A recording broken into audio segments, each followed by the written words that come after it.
Thank you, Madam President. Good morning, fellow colleagues, senators. Madam President, before I proceed, I want to join you in extending sincere condolences to our former colleague senator and former leader of opposition business, Joachim Henry, on the passing of his dear son. I wish him all the courage that there is as a parent losing a child. I also want to wish Senator Francis, Honorable Minister, who is unwell, and I think Senator Mauricia Francis, I believe she's she's out. I want to wish her well as well. And I also want to spare a thought for our neighbors in St. Vincent and the Grenadines dealing with the volcanic activity. Being from the south, we have also seen evidence of the destruction in the form of the ash, and so I wish them well as a sister island.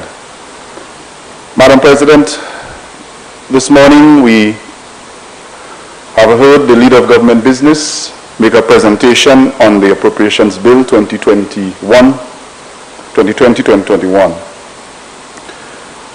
And we have had quite a bit to reflect upon in the last few weeks and few days leading up to the presentation of this bill.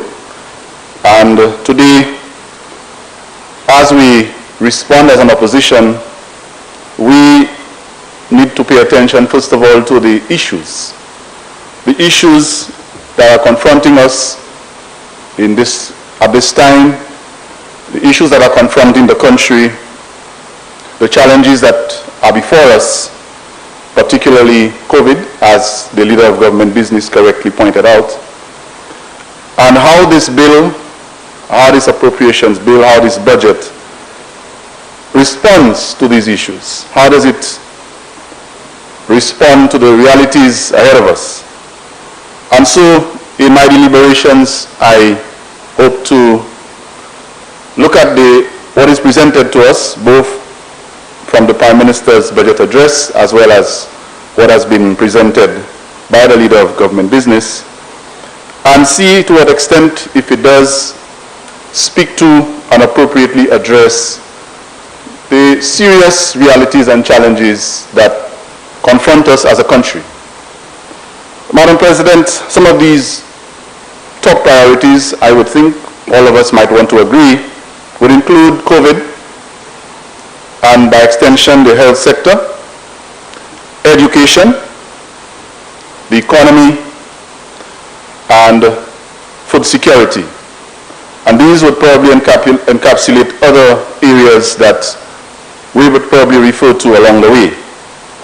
So, Madam President, the essential question this morning as we discuss and engage in this debate is, how does this appropriations bill, how does this budget respond or address these issues? So the context is clear, Madam President.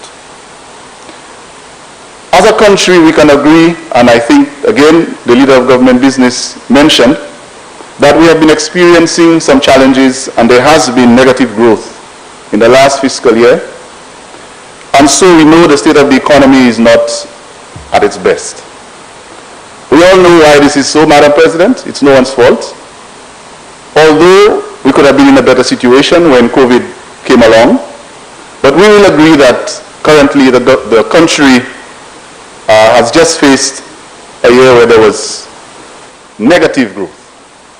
And so, in a budget or in an appropriations bill, you would expect that the realities will suggest that the government, in its projections, in its announcements, will be considerate and will look at areas that are critical and are priority.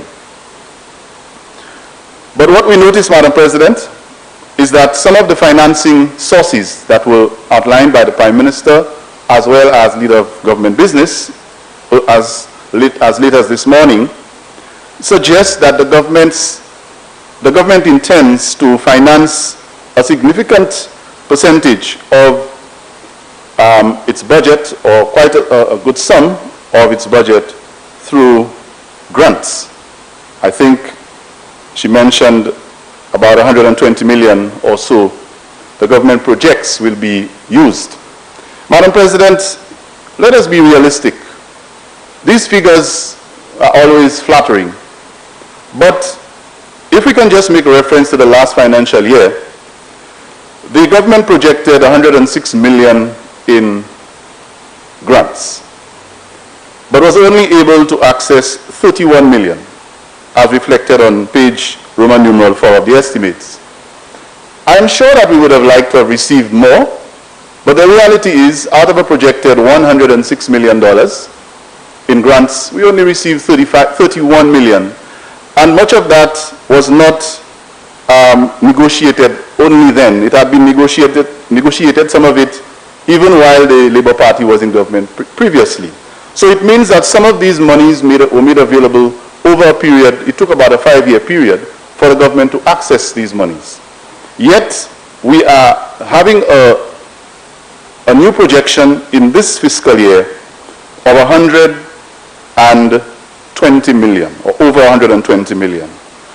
And if we have to look at the percentage, less than 1/3 of the projections, the projected amounts, were received. So I think it is a little bit unrealistic for us to expect to raise those monies with such expectations in a COVID environment when most countries around the world are not so inclined to give grants to other countries as was the case before. We are not the only country with COVID. Everybody's guarding what they have because everybody's facing the reality. So when we have these huge projections, even in a COVID environment, I would think that if the projection was 106 million in the last fiscal year, it ought to have been at even lower this year because we know that these grants aren't coming as we see. But again, I don't know what the government will use to justify that projection. Madam President, I believe that when you present certain proposals to the electorate and to the parliament, there needs to be ways, or at least semblances of ways you can justify what you project.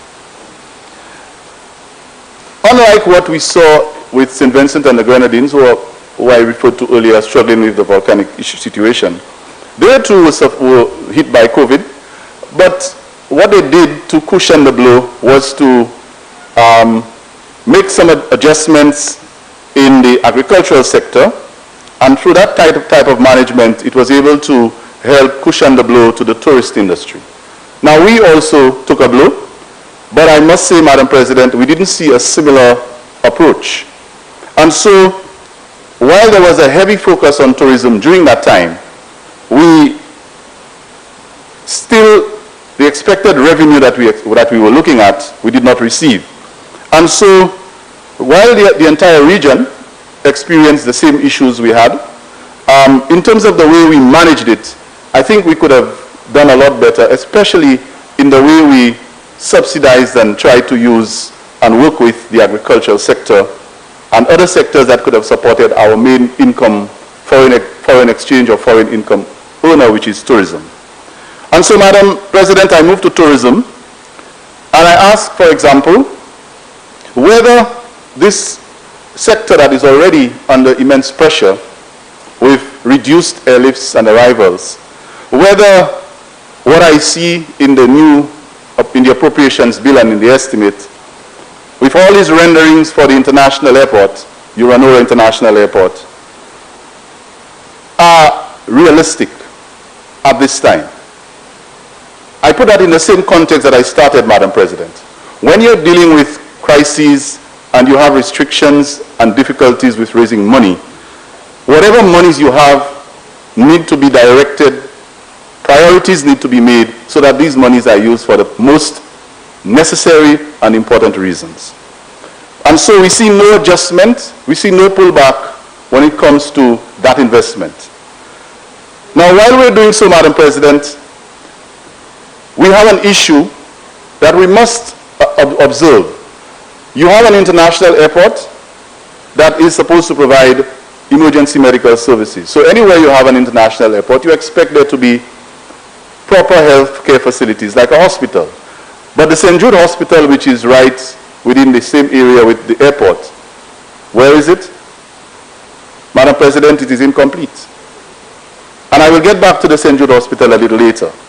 So you have no matching quality healthcare facility for that investment that you're making in an international airport at this time. Madam President, still in tourism, I want to ask the government, where are the hotels that were promised over the last 5 years? Where are they? And we are now presenting a new bill, Appropriations Bill. We are on the verge of elections, and the people, particularly of the South, are waiting for these hotels. Madam President, one of the very important aspects of tourism that I think everyone inside of this room will appreciate, particularly those of us who do not live in the city or in the urban areas, would be village tourism. And we understand the importance of village tourism in what it brings to people who do not access most of the services that, or the benefits that the regular mainstream tourist attractions or tourist activity bring. And I want to draw your attention, Madam President, to the area where I live, which happens to be a rural community. In the last fiscal year and in this budget, Madam President, I still have not seen any allocation or mention of any initiative that speaks to, in a serious way, addressing that issue of village tourism. You may not know the community very well, Madam President, but the entrance to the rainforest that leads you from the center of the country to Foncé-Jacques-Souffré is called the Descartiers Trail, that is going past Blasha. And there is so much potential. That's an area where my family used to have their agricultural activity. And there is so much potential in there. But there is no semblance of any development in that regard. If you come closer down to the East Coast, Madam President, near the main road, there is also an area called Angers where there is a good, rich history of Amerindian artifacts, caves, waterfalls, and some very important natural attractions that need attention and can be used, especially in these times, to redirect the financial benefits of the tourist industry. But in this budget, Madam President, I use the example where I am from because I'm very familiar with it. And I think other parts of the country, I'm sure every member in here can relate to that. We can think of several of these areas where that can be explored. And yet, there is very little mention of it in this budget speech by the Prime Minister or the Appropriations Bill. Madam President, the health sector, I think, has taken a serious blow in the last year and a half, and I think all of us will agree. But when we examine what is presented in this bill, we need to ask whether the indicators that we need to give us some level of comfort, particularly with achieving herd immunity with the prevalence of COVID, which is somewhere about 70%, whether there is enough in this appropriations bill, in this budget, to suggest that there is a serious move in that direction. We need to try to achieve that as soon as possible because COVID still remains a serious threat to us in this country. Now, we were presented with several opportunities when we were hit with the pandemic, where we got concessionary rates to borrow money, 0.1%, in some cases 0%, from several different lending agencies. And the government definitely took advantage of several of those loans. So, Madam President, I was happy to hear mention of a report by the leader of government business that will account for the expenditure on COVID. I am surprised that I'm only hearing about it today because we've been asking about this for a while. I am wondering why that was not made available to the lower house as well. So in light of having not seen that report, I will ask the question that the monies that we borrowed, quite a few millions, on behalf or in the name of COVID, the country needs to know how it was spent, how much was actually spent on COVID-related matters, and what were the priorities. So let's not, I don't take too much comfort in hearing about the report right now, but I would have liked to have had that report before so I could have analyzed it and make an informed comment this morning as I made my presentation. Madam President, I'm still on the issue of COVID and health. We know that there was the circumstances that we found ourselves in regarding our primary healthcare, our premier healthcare facility in the south, was as a result of a fire that destroyed the St. Jude Hospital. To date, the Labour Party government presided over this St. Jude Hospital reconstruction for just under 5 years. The United Workers' Party administration prevailed over this same reconstruction project from the time the fire occurred, 2 years in the previous term, and for the entire 5-year term in this current term. So it would be fair to say that one administration has presided over St. Jude reconstruction for 5 years, while the other, the one for 5 is the Labour Party, while the United Workers' Party government has presided for 7 years. And while there is an argument about who did what and what should have happened, I think it is an indictment that this hospital reconstruction situation is where it is as we speak. And I think the COVID situation has further exacerbated this issue, and the country was given certain assurances. And at this stage, I'm from the south, it is the premier health facility that I have to go to, that my family has to go to. And we are in a state where up to now, as we speak, we have no clear indication of when this facility will be delivered to the people of the south. That is the reality.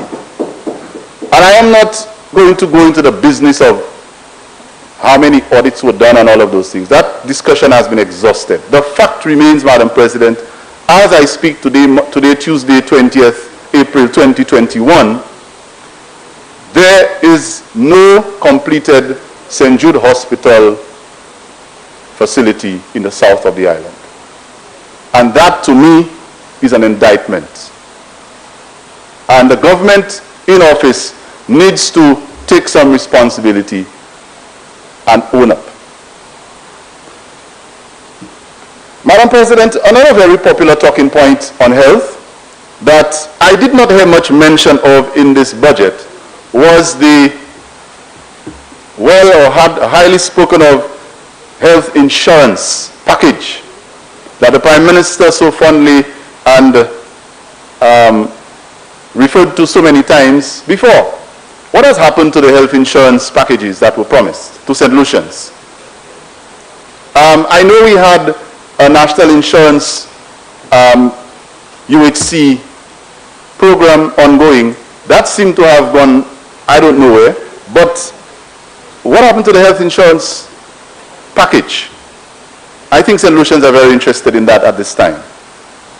Now we are told, Madam President, that 11 million will be spent on public assistance in this fiscal year, in this financial year.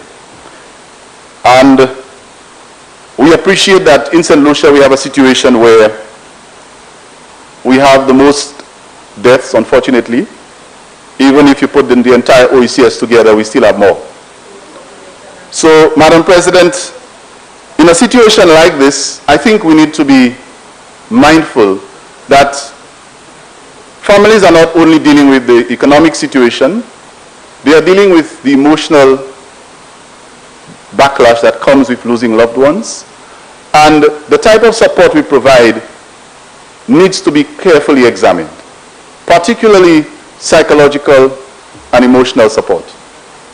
Madam President, out of the 65, I listened to the Prime Minister's presentation, and $65 million was or were allocated for consultancies under health, but 11 million to be spent on public assistance. Madam President, you do the math. In a situation like this, if I was the one making that decision, it would have been the reverse. Because people's immediate needs come first. I'm sure we're familiar with the Maslow theory. Your immediate needs, your basic needs come first. Other things can complement that. But consultancies, Madam President, seem to have accounted for more than 6 times the amount that is allocated for public assistance. Madam President, allow me to move to agriculture, which earlier on I mentioned as one of the main areas that I believe this budget should focus on and should address. We understand the threat that is posed to food security, particularly in a situation where there are restrictions on what can be done in the country. Our farmers struggle to keep up with what they need to do on their farms. There were lots of protocols that restricted people from moving and so on. At this time, you expect that the government, like our neighbors in St. Vincent, would have made a deliberate attempt to push this industry and to give as much relief and assistance and incentives as possible to our farmers and those in the agriculture industry. So, Madam President, I ask, therefore, about income support for farmers. Where is it? What is it we're telling them? Because they contribute significantly to the local economy, and they also suffer. I come from a farming community where more than half of the persons who make a living, they depend seriously on agriculture to live. But I don't think they can speak of any incentive or any serious assistance coming their way. Madam President, what about the fishers? Again, they still have to pay the $1.50 on the gas tax, even in a situation where, and now, Madam President, with the activity in St. Vincent and the Grenadines, the fishers from the south will tell you that they have been seriously affected. Some of them could not go out to get a catch. Yet, there is no alternative. There is nothing in place to help them cushion the impact of already we have COVID, and now we have a threat where they figure, well, not figure, but they are very well guarded when it comes to going out there. But yet, I have not heard an announcement regarding this. And one thing I think generally that I have not noticed, Madam President, although it was late in the set, but this activity in St. Vincent has implications for us. And our government needs to take stock of that and be proactive rather than wait for something to happen and then we're running all over the place like headless chickens. Madam President, the plan on how the agricultural sector can support the tourism products, I still await that plan. I still await that plan. Madam President, markets for bananas, that was mentioned, the famous France and Martinique markets. I still await for the farmers from Dereso, Blasha, Racouville, Tirocher, Diga, and so on, who seriously depend on that industry, to know where they are going to be selling their crop. Madam President, as we would have found out some time ago, Windfresh went through some serious challenges and there was liquidation of the organization. And so there's more anxiety on our banana farmers because the main organization that dealt with the finance and management of their business has gone into liquidation. What about them? The shareholders and the board members may have collected their gratuities and so on, but what about the farmers? They were the main stakeholders in that situation, and they have been left high and dry. There's nobody to plead on their behalf. So, Madam President, if we have those challenges and there's no indication in the budget as to how the government intends to use the agricultural sector to support and give some balance to the challenges that we're facing with the difficulties with the arrivals in tourism, then where do we turn to? So, I want to quickly, before I move on, Madam President, quote from the Prime Minister's address. I think it's on page 73. Yes, it is. What he said regarding the situation with the farmers. And I quote, "We will continue," page 73, quote, "we will continue to work with farmers, fisherfolk, and other stakeholders within the agricultural sector to develop programs to increase yields, diversify crops, and secure a local market for produce and livestock," end of quote. Madam President, that sounds very nice, but what is the action that matches that statement? Based on what was mentioned, I waited to hear how that statement would have been backed up. I have not heard it yet, but what I can tell you is that while this beautiful statement is being made, the meat processing plant at Beausejour, I don't know where it's gone, what's happened to it. And I think I heard mention of I think it was some livestock station, I think it was, in Miku. A livestock station, a meat processing plant that was a gift to us. Madam President, that was abandoned in favor of a dead horse called DSH. So that also seemed to have gone very quiet these days. And now, it seems that the alternative is some mention of a livestock station somewhere in Miku. Madam President, I think the people of the South, you know, they know what's happening. They had their expectations raised sky high, and now they can see before their eyes that the chickens have come home to roost. Madam President, allow me now to move on to an area that is very close and very important. I've always mentioned in this Honorable House. Very important to me because it is a sector in which I worked all my life, and that is education. It is fair to say, Madam President, that education is the great equalizer.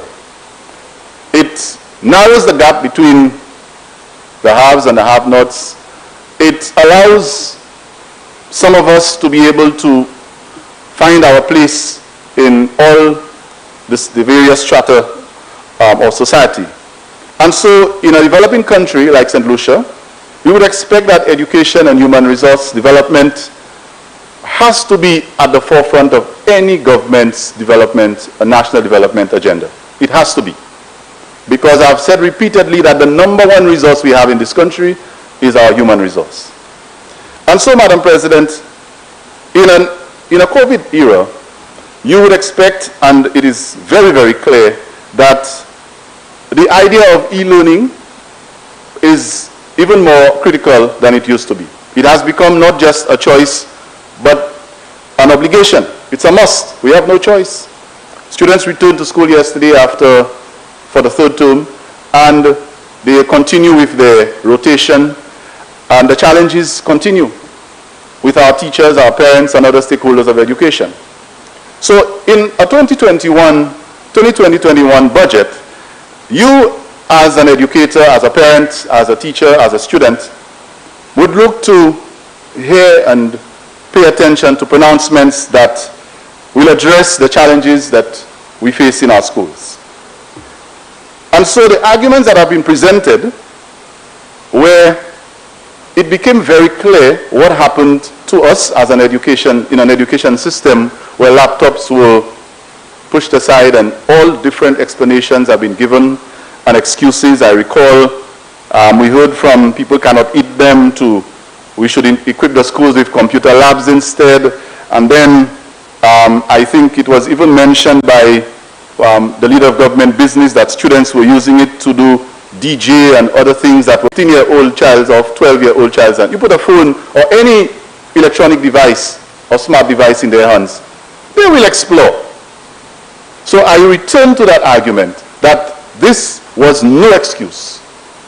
And there has been none that has been able to stick for this important learning tool to have been removed and our students to have been deprived. And so, where are we now? So here is the argument that is being provided. The alternative is e-books. And I've spoken about that several times before. So I want to ask the question, can a student use e-books to do their SBAs? Can they download Zoom on it to do their online instruction? Can they do the virtual DJ on it if they choose to? Can they, now the IT program in information technology has a programming component. Can they even access that on e-books? Madam President, these excuses and these alternatives just will not stick. And no matter how many times they are brought up, we know that what has been done in terms of the government's decision has severely compromised our students, particularly in the COVID environment. So, Madam President, what is the government offering now in light of the challenges with COVID in this new dispensation? Under Head 52, Section 0329 of the estimates on page 421, Madam President, there was an allocation in the previous period 2019-2020 of $6,532,268. And in this estimate, Madam President, I could not believe that there was absolutely no allocation, zero allocation for computerization of schools in this country. In this budget, zero allocation for computerization of schools. And we're talking about industrialization 4.0. I'll get to that a little later. The Prime Minister did make reference to it, industrialization 4.0 and so on. Madam President, that is unacceptable. That is woefully, that is unacceptable. So, Madam President, I now ask, if that is the case, how are we going to deal with the challenge of CXC, the Caribbean Examination Council regional organization, that has now made most of the testing and the examinations digital and online? So do we have no need for the requisite infrastructure for maintenance and the management that is required for CXC e-testing? Madam President, CXC is not going to wait for St. Lucia. All of the countries in the Caribbean, they have to conform and they have to get to the standard. And even when they have made certain adjustments because of the situation with COVID, they still have basic minimums that we must achieve if we are to be able to deal with the challenge of online learning and online and e-testing. And in this budget, we can't find that allocation. Madam President, the Prime Minister mentioned in his budget speech that there were some smart classrooms. He mentioned smart classrooms, and that was like, I mean, when I hear that, it's exciting. Smart classrooms, and that is where we need to go in this era. But what was a little disappointing is that we have a total of 22 public and 3 private secondary schools. So that's a total of 25. And 71 public primary and 6 private primary schools. That's a total of 77. But Madam President, on page 44 of the Prime Minister's budget address, when he mentioned smart classrooms, or I was hoping it would be smart schools, and on page 25, on page 24. Madam President, his reference was made that we are in the process of developing or having 3 smart classrooms in 3 primary and 2 secondary schools. Smart classrooms in 3 primary and 2 secondary schools. So, Madam President, if you do the math again, and that would add up to about 8,000 8,000 students who are going to have access to learning devices. Madam President, out of a total of 77 primary schools, in this budget in 2021, where we need to take a leap, we have to really take a leap in terms of technology in schools. We're talking about 3 classrooms in 3 primary and smart classrooms in 2 secondary schools. Madam President, let's look at the enrollment of our students. We have about 25,447 students, and out of that figure, if all the fancy talk that we're hearing, just about 8,000 of them have a learning device, a digital learning device. I don't even want to say whether it's laptop or e-books. Let's just call it learning device because this has been a whole mess. 8,000. That is less than 1/3 of the student population in 2021 have access to a learning device. Madam President, what does that say about our readiness, our preparation, our ability to adapt to the current situation? That is why I mentioned, to what extent is this budget dealing with what confronts us presently? If this is what we're going to do, then I have to say that the budget is not responding to the situation that we're facing. And here is another example, Madam President. So, the use of the technology that we boast about is not supported by some of the allocations and the pronouncements that have been made. So, it's basically a lot of fancy talk, but no policies to back it up. I did mention, Madam President, the issue of the computerization, and right now it was presented as if it was such a grandiose, brand new idea that we're working on island-wide GINet for the country. But Madam President, that started, island-wide GINet started long ago under Jimmy Fletcher and Robert Lewis. So I'm yet to see what exactly about it is so new and so, you know. You have sometimes to give credit where it's due. Madam President, on the matter of smart classrooms, I want to end that part of my presentation and ask a question. Speaking of smart classrooms, what exactly is going on with these smart classrooms, the 3 primary and 2 secondary that were mentioned? There is supposed to be the construction of a smart classroom underway at the school where I worked before I moved on, and that is the Miku Secondary School. I recall the struggles that I encountered dealing with lack of space and the challenges of the physical plant. And after 5 years, we have an announcement that there's going to be a smart block. But Madam President, I want to ask, how smart is this block that is being spoken of?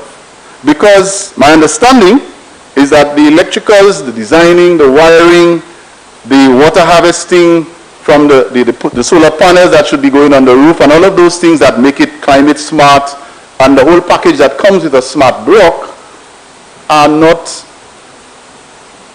in there. So I'll wait a little longer and hope that this is essentially a smart block. Senator, you have 15 more minutes. Thank you, Madam President. I think I'll be fine. We mentioned, and the Minister for Education made reference to it, that there'll be no child left behind. That's another lovely statement. All the nice things are being said. No child will be left behind. So I ask, what about the early childhood people? Where are they in this agenda? Particularly those who who no longer have a place or a home for them to conduct or to have their preschoolers in the Diga Community Center and the Lacoville Community Center. Where do these preschool administrators go? And as you know this, Madam President, this term, the early childhood educators returned to school as well. They were out, but they've returned to school. So we have new challenges with all of these protocols and all of these education issues, health issues, and social issues with the early childhood people. And where are they on this agenda? Madam President, school feeding is another area that was quite important, and the government did promise doubling the allocation or doubling the school feeding for St. Lucian students. But Madam President, where is the allocation for that in this budget for school feeding? If you're going to double the school feeding, the contribution to school feeding, where's the allocation? It has to match. Madam President, I don't think I want to continue on education because it is so depressing that I think I need to move to another area. Meritocracy is something that I believe in, and people, our children, our country needs to embrace the idea that people, all of us can go forward, all of us can move on, all of us can achieve. But there must be a system that is fair. I listened to the Minister for Commerce, who is a representative of Sozel Saltibus, mention very proudly that he was able to secure 2 scholarships every year for students in his constituency. That's very good. I wish all of us could have secured several more. But my question is there equity and meritocracy in that system? Unlike the $500 bursaries that went to every child who wrote common entrance, whether you came from Choiseul, anywhere else in the country, whether your parliamentary rep was in government or was in opposition, the system put in place for students and for St. Lucians to access these resources was not based on who's your pal rep, but based on meritocracy. You wrote the exam, you get the bursary. Same with the laptops. You go to school, you public school, private school, you're from Dauphin or from Laurentius, you get it. So when I hear ministers talking about getting 2 scholarships for a year, that's 5 by 2, 10 scholarships for a term for children in their constituency, what is the system that is used? What about, I'll leave that one for later. Madam President, I'm just saying that I believe the system, the method used for allocating resources, particularly to children, has to be based on merit, and it has to be more equitable.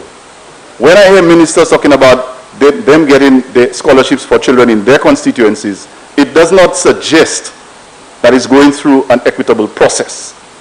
Because what about those who do not have a say in the cabinet? Madam President, having said that, I will refer to an example of a more equitable approach. And that is something that was mentioned by the political leader of the removal of facilities fees by this party. Madam President, I was a school principal, and I can tell you the headaches that we have, both parents and schools, when children have to go through 5 years and they are unable to pay the facilities fees that the school needs. And you are in a dilemma because you cannot force them, some of them cannot, but you have your daily maintenance and other challenges. And I believe that these types of initiatives are more equitable. Every child in St. Lucia will benefit, no matter where you come from.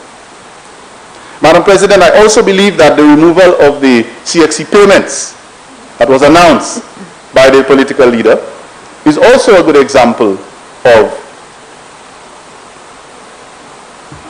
the equitable distribution of resources. Senator Sinclair.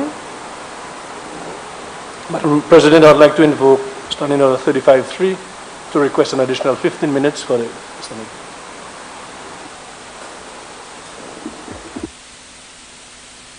Which one is it, Senator? Would you like that done? Because you said earlier no. How much time do I have now? 10? About 8 minutes. Sorry. 10 minutes. Yeah, I will be able to. So thank you, because I think this morning I thought we had agreed that we will stay within our time, although the leader of government business didn't. I'm hoping that we all will do likewise. But I will wrap up within 10 minutes. Thank you, Madam President, including the 2 that I just lost. So, Madam President, yes, I was saying that the removal of the CXC payments for compulsory subjects like mathematics and English, I think is a welcome initiative. And again, I remembered having to turn to private businesses, friends of the school, past student associations, foundations to help children at my former school just to be able to meet the expense of paying for their CSEC subjects. That is a serious problem that I think we can address by those types of announcements. Not scholarships for some in only certain persons' constituencies, for all the students. So, Madam President, I am very happy when I hear those kinds of pronouncements, and I think this is the way that a government ought to operate. Madam President, I moved quickly to youth and sports development.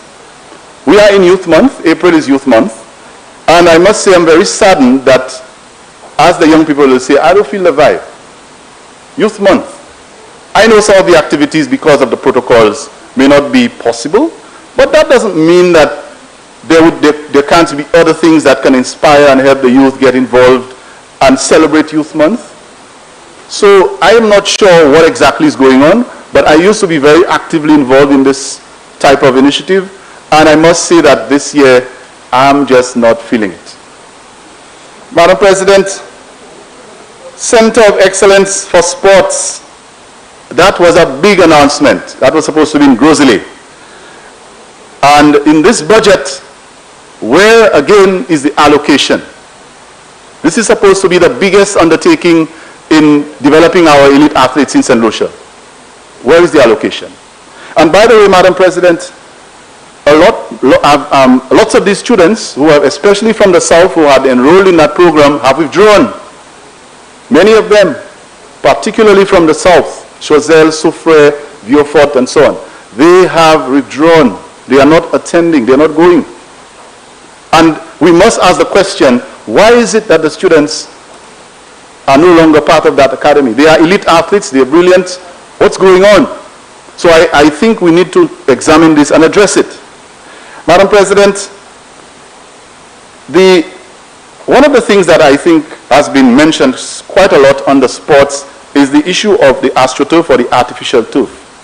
Now I want to use an example in Deriso because I live there, and the Deriso playing field was almost my second home for many years. I noticed that this playing field is now one of those that is now decked with the artificial grass. And it is a football pitch. Being from a sports background, nobody can question that, and being a former sports administrator and a former school teacher and principal, I think we have to look a little bit further than just making one main community facility a single sport facility. This playing field served the Deriso Combined School, the Blanchard Combined School. When there is football between Agé Secondary and other schools, that was their home ground. It served the purpose of track and field. That was where we had cricket. It served multiple sports and multiple groups. So am I now to expect that if you don't play football and you're from Deriso, that you have nowhere to recreate? And I would have been heartened if there was an alternative facility nearby that was upgraded to accommodate the athletes who were affected, the non-footballers, the cricketers, the track and field athletes, the students from the 2 schools or from the 3 schools. So you have one facility for a single sport. What happens to the rest? And I know we have past former sportsmen in this Senate. What is it you're telling the rest of the children? We need to think about those. So, Madam President, I move quickly to culture and creative industries. And then I wrap up. Under that section, Madam President, I want to refer again to another center of excellence. That one is in my community, where I live. That is the Center of Excellence for Arts that was earmarked for the Aja Secondary School. Not even the teachers of the Aja Secondary School that I checked with recently know much about what's going on. What's the update? I know we have a minister responsible for culture in this honorable house. I look forward to some enlightenment, some explanation. Because this concept, unlike there's some treatment being given to the one for sports, what about the one for arts? What are we saying to our young people about the arts? What are we saying?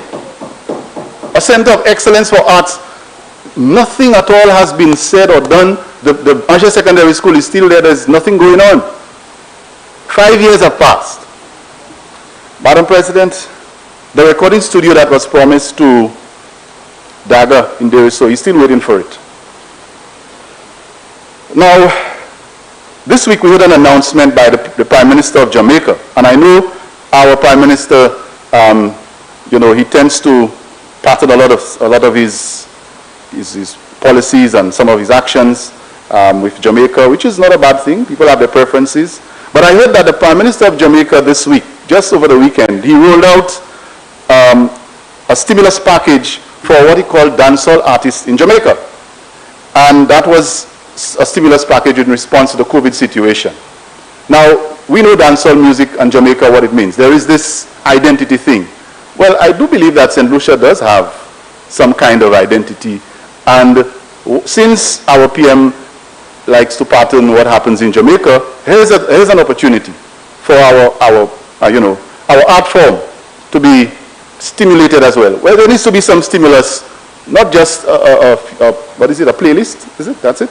We need something more sustainable for our arts people to feel that there's something coming to them in this difficult time.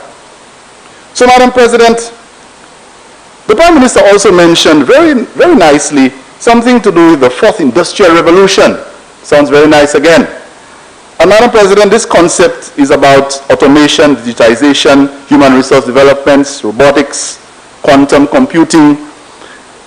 But having heard the mention, when I look at the estimates and I look at the budget speech and the presentation, what is presented to us is a lot of traditional approaches to governance and management.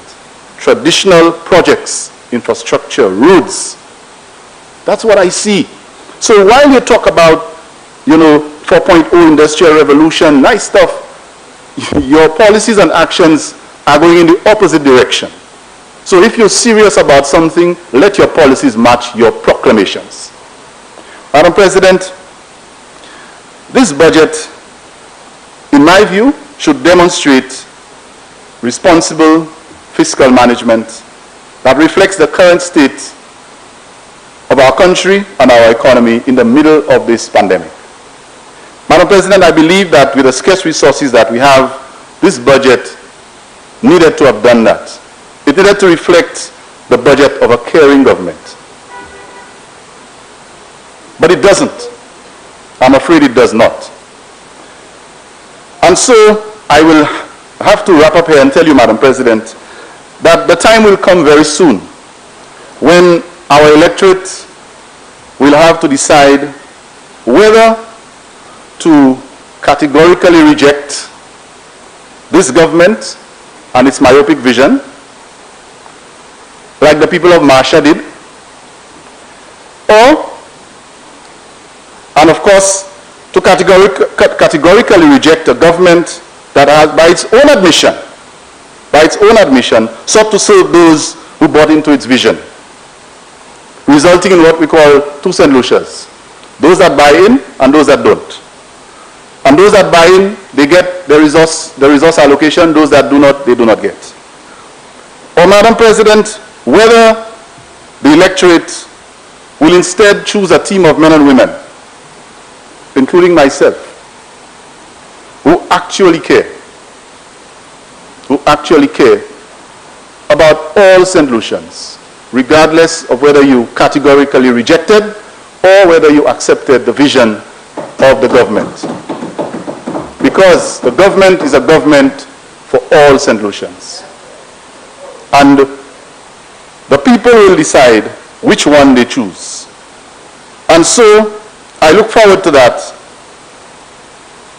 Our people, I said, I look forward to them actually selecting and choosing a government that actually cares.